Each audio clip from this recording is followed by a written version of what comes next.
Hello everyone! Happy Friday! So, ayun nga, mahaba na naman yung hair natin. At feel na feel ko talaga yung hair kong mahaba. Pero syempre na-miss ko rin yung short hair.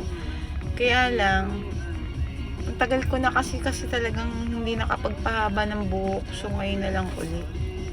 Kaya, ayun, kahit ngarag yung hair, inaalagaan. So, sabi nga nila, wag daw mag-shampoo everyday. Kasi lalo daw nakaka-dry ng hair. So, ang ginagawa ko,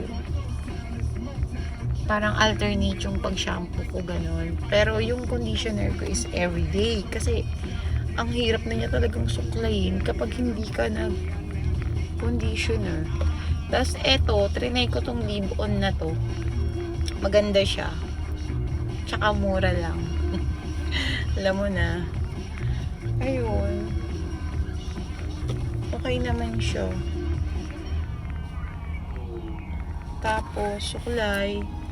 Suklay lang. Suklay ko siya muna nito. Yung malalaki.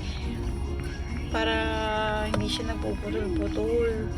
Kasi syempre, bagong panganak din ako. Puputol-putol yung mga buhok ko. Tapos sasabunutan ka pa ng baby, diba?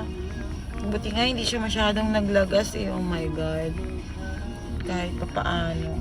Ayun lang.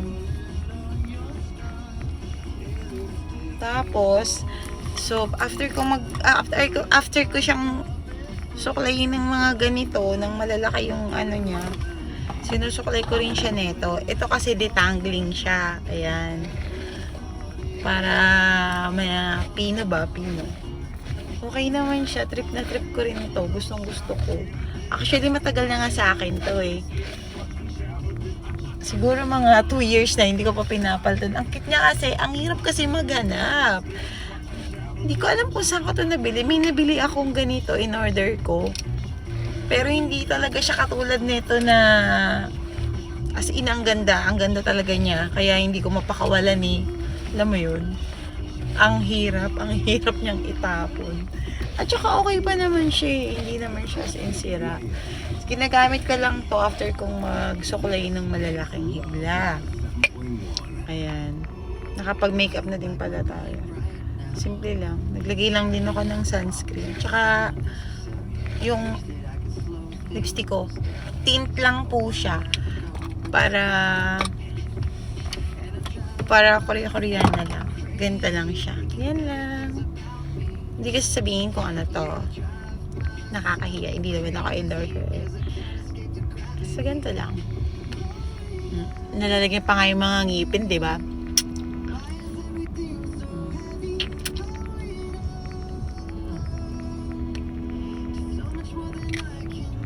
Tapos, kilay. Konting kilay lang. So, madalian lang to. Kasi meron kaming stop prepping. Today is Friday. So, ayun, half day lang kami. Tapos, pabango na ako pero syempre, alam naman tayo. Pabango is life. Tapos, ayun lang. Okay na. Happy Friday, everyone. God bless all.